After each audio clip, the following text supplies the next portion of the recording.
So what is mean by draught system? The combustion in the boiler requires adequate supply of air and removal of exhaust gases. Means for म्हणजे काय आहे, तर boiler मध्ये आपण जे combustion करतोय कोलचं, त्यासाठी काय पाहिजे, ॲडिक्वेट सप्लाय ऑफ एअर, म्हणजे एअरचा पुरेसा सप्लाय पाहिजे, आणि रिमूव्हल ऑफ एक्झॉस्ट गॅसेस, म्हणजे जे एक्झॉस्ट गॅसेस बाहेर पडणारे ते पण पूर्ण रिमूव्ह झाले पाहिजे. तर नेक्स्ट काय आहे, the circulation of air is caused by difference of pressure is known as draught. म्हणजे काय आहे ही डेफिनेशन ड्रॉटची. Draught means the circulation of air is caused by difference of pressure is known as draught. म्हणजे काय, जेव्हा pressure मध्ये difference असेल त्यावेळेस एअरचं सर्क्युलेशन होतं.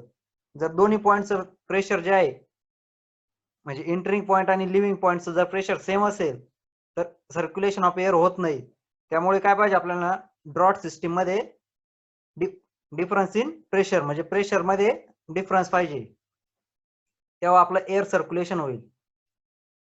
आणि प्रेशर डिफरन्स असल्यामुळे जे सर्क्युलेशन ऑफ एअर होणार आहे त्याला आपण ड्रॉट असं म्हणतो. Correct. Then thus draught is the difference in pressure between two points.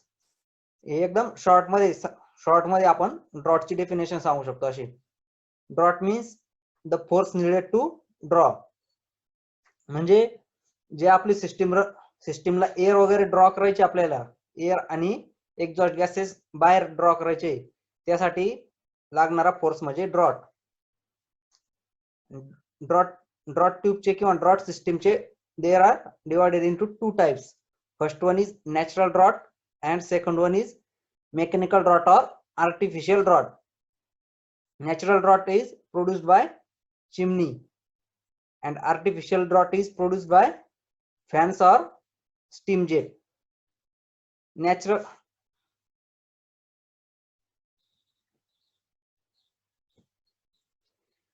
Natural draught जे आहे ना, ते म्हणजे काय असतं, नॅचरली प्रोड्यूस होतं. म्हणजे आपण आर्टिफिशियल कोणतंच इक्विपमेंट यूज करत नाही, म्हणजे फॅन किंवा स्टीम जेट हे जे मेकॅनिकल इक्विपमेंट्स आहेत ते आपण यूज करत नाही, मेकॅनिकल सिस्टीम्स.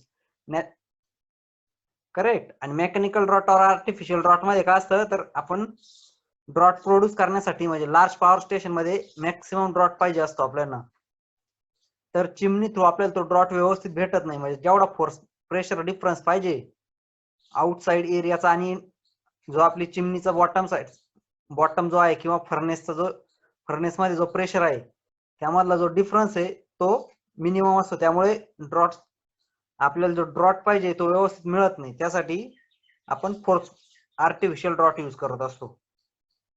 सो आता वन बाय वन आपण बघू natural draught and artificial drought.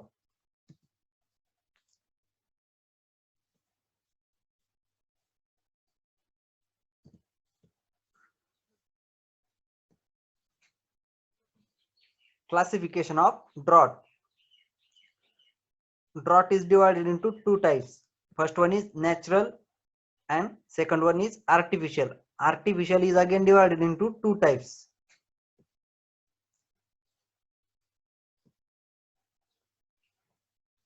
First one is steam jet produced by steam jet. म्हणजे काय असतं, स्टीम जेट आर्टिफिशियल ड्रॉट जे आहे त्यामध्ये स्टीम जेटचा यूज करून आपण प्रोड्यूस करत असतो artificial draught. Second one is mechanical. Mechanical कशापासून प्रोड्यूस करतो आपण, तर फॅन और ब्लोअरचा यूज करून. Steam jet is again divided into two types. First one is induced and second one is forced. आणि मेकॅनिकल ड्रॉट जे आहे ते आपण थ्री टाइप्स मध्ये डिवाइड करतो. First one is induced, then forced and third balanced. Balanced मध्ये काय असतं, फोर्स्ड आणि इंड्यूस्ड ड्रॉटचं कॉम्बिनेशन असतं. हॅलो, येतोय का आवाज? हो सर. समजलं ना आता ड्रॉट म्हणजे काय? हो. ड्रॉट म्हणजे काय असतं, तर जो प्रेशर डिफरन्स असणार आहे आपला त्यामुळे जो एअर सर्क्युलेशन होणार आहे त्याला म्हणायचं ड्रॉट. सिंपल वर्ड मध्ये लक्षात ठेवायचं झालं तर. कळालं? आता आपण बघू natural drought.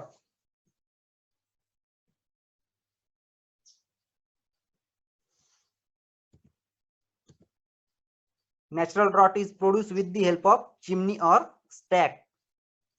It is also called as chimney draught. म्हणजे इथे काय करतो आपण चिमनीचा यूज करून, चिमनी म्हणजे काय आपण जो एक्झॉस्ट गॅसेस बाहेर टाकण्यासाठी जे असतं त्याला आपण तो चिमनी, तर त्याचा यूज करून आपण हा नॅचरल ड्रॉट प्रोड्यूस करत असतो.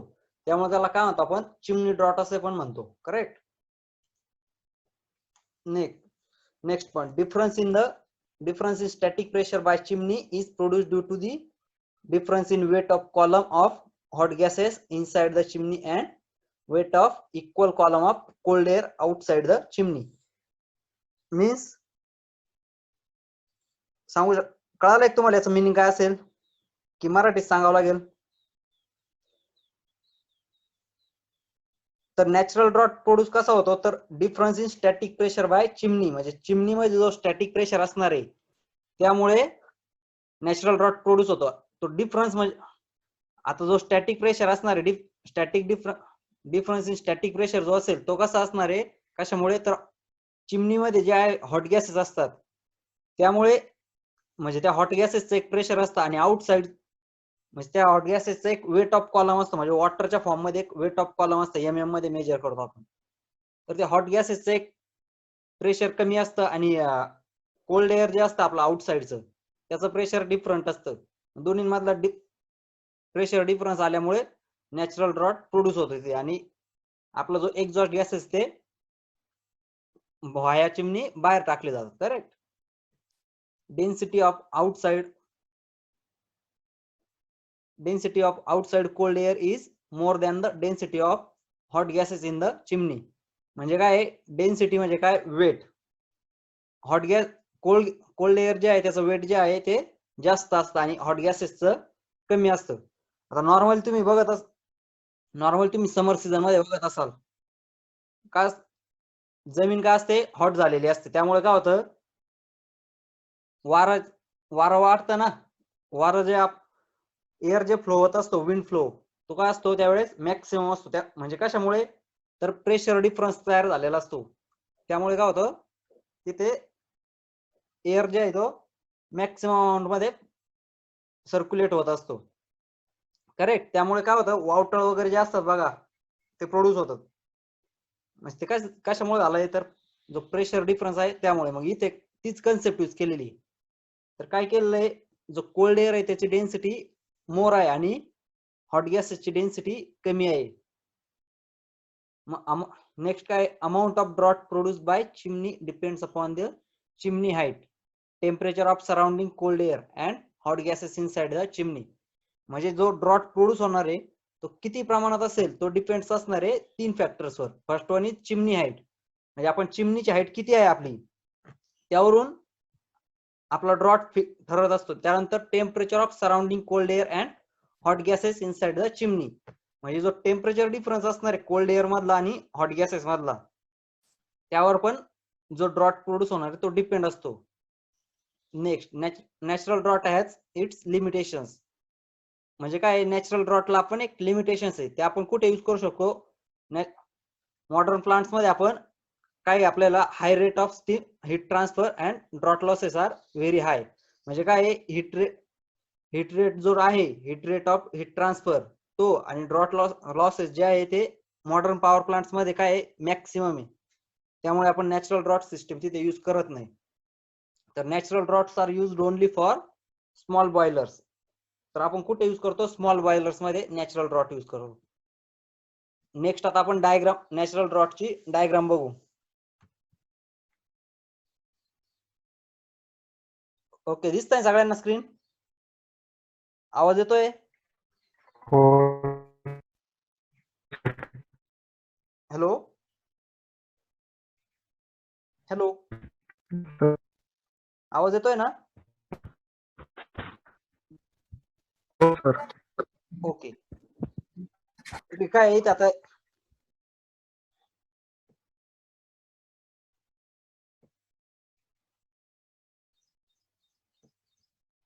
हे जे आहे ते आपली चिमनी. करेक्ट. हा चिमनीचा बेसमेंट एरिया, तिथे काय प्रेशर P1, नेपर साइडला काय असणार आहे प्रेशर P2, म्हणजे प्रेशर डिफरन्स आहे. आणि लोअर साइडला काय असणार आहे आपलं हॉट गॅसेस. त्यालाच आपण काय म्हणतो लोअर साईडला फर्नेस ग्रेट लेवल आणि अप्पर साईडला काय असणार आहे, अप्पर साईडला आउट साईडला कॉलम ऑफ म्हणजे जो चिमनीमध्ये जो आहे आपला तो कॉलम ऑफ हॉट गॅसेस चिमनीच्या इनसाइड मध्ये आणि आउटर साईडला जो असेल तो column of cool atmospheric air म्हणजे काय असणार आहे आउट साईडचा जो एरिया आहे तो कॉलम ऑफ कोल्ड एअर और कूल ऍटमॉस्फेरिक एअर असं म्हणतो. तर जे हाईट आहे चिमणीची ती आपण मेन्शन कशाने केली आहे कॅपिटल एच. त्याचं डेरिव्हेशन आहे म्हणजे फॉर्म्युला आहे तो फॉर्म्युला लक्षात ठेवा नॅचरल ड्रॉटचा फक्त त्याचं डेरिव्हेशन काय देण्याची गरज नाही.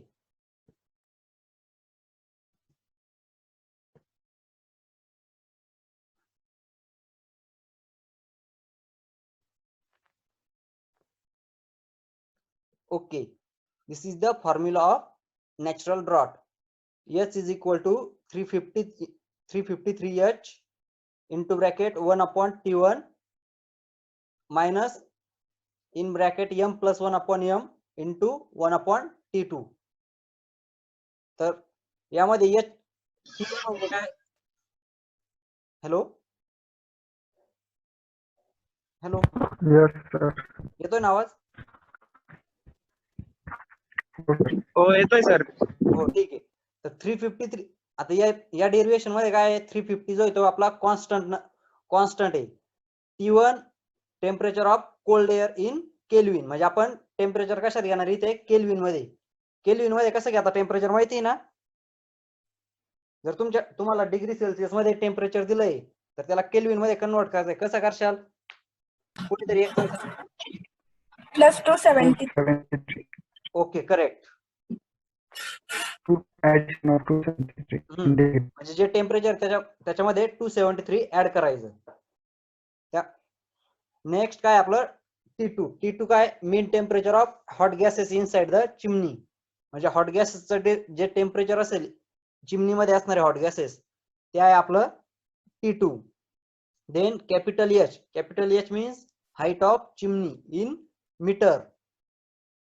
देन स्मॉल एच काय draught required in MM of water column म्हणजे काय जो आपल्याला ड्रॉट पाहिजे जेवढा ड्रॉट रिक्वायर्ड आहे तो आपण कशाने मेन्शन करतो स्मॉल एच ने. Capital M means mass of air small m means इथे small m means mass of air supplied per KG of fuel म्हणजे काय आपण किती एअर सप्लाय करतोय पर केजी ऑफ फ्युअल ला तो आपण मेन्शन केलाय स्मॉल m ने. आणि M+1 means mass of few gases per KG fuel of fuel म्हणजे काय किती केजी आपण फ्यू गॅसेस सप्लाय केले त्याला पर केजी ऑफ फ्युअल म्हणजे जेवढे आपण फ्यू गॅसेस प्रोड्यूस करतोय त्यासाठी आपल्याला किती केजी ऑफ फ्युअल लागलंय तो जो आहे तो आपण मेन्शन कशाने करतो M+1. तर मग हे इक्वेशन काय करताय only represents the theoretical value म्हणजे काय करताय हे equation only theoretical value show करतं नॅचरल ड्रॉटची. तर डिपेंड्स कशावर आहे आता इक्वेशन वरून तुम्हाला काय वाटतंय कशावर डिपेंड असणार आहे depends only on chimney height and temperature correct. Temperature म्हणजे काय weather conditions actual drought available would be less than theoretical drought due to आता actual drought जो आहे तो theoretical drought जो आपण व्हॅल्यू काढली त्यापेक्षा कमी असणार आहे. तर तो कमी कशामुळे असणार आहे तर त्याचे 3 रिझन्स आहे. First one is frictional losses offered by flu gases in the passages. Second one is energy required to impart velocity of flue gases and losses in bends and curves in the flue gases passages correct. म्हणजे first one काय आहे frictional losses. काय होतं flu gases जेव्हा flow होतात त्यावेळेस काय होतं फ्रिक्शनल लॉसेस पण तिथे ऑकर्ड होतात त्यामुळे काय होतं आपला जो ड्रॉट मध्ये डिफरन्स येतो करेक्ट. नेक्स्ट काय energy required to impart velocity from flue gases म्हणजे जी आपल्याला एनर्जी रिक्वायर्ड आहे ते आपण इथे कन्सिडर केलेलं नाही त्यामुळे पण डिफरन्स येतो ऍक्च्युअल मध्ये जेव्हा ऍक्च्युअल ड्रॉट मध्ये. नेक्स्ट काय आहे losses in bends and curves in the flue gases passages. म्हणजे आपण फ्लू गॅसेस का डायरेक्टली पास करत नाही, त्याला काहीतरी बेंड्स वगैरे, जी सिस्टीम यूज करतो आपण पाईप वगैरे काही, त्यामध्ये बेंड्स वगैरे असतात, बेंड्स कर्व्स, त्यामुळे काय होतं फ्लू गॅसेस पास होताना तिथे फ्रिक्शन वगैरे होतं आणि तिथे काही लॉसेस होतात.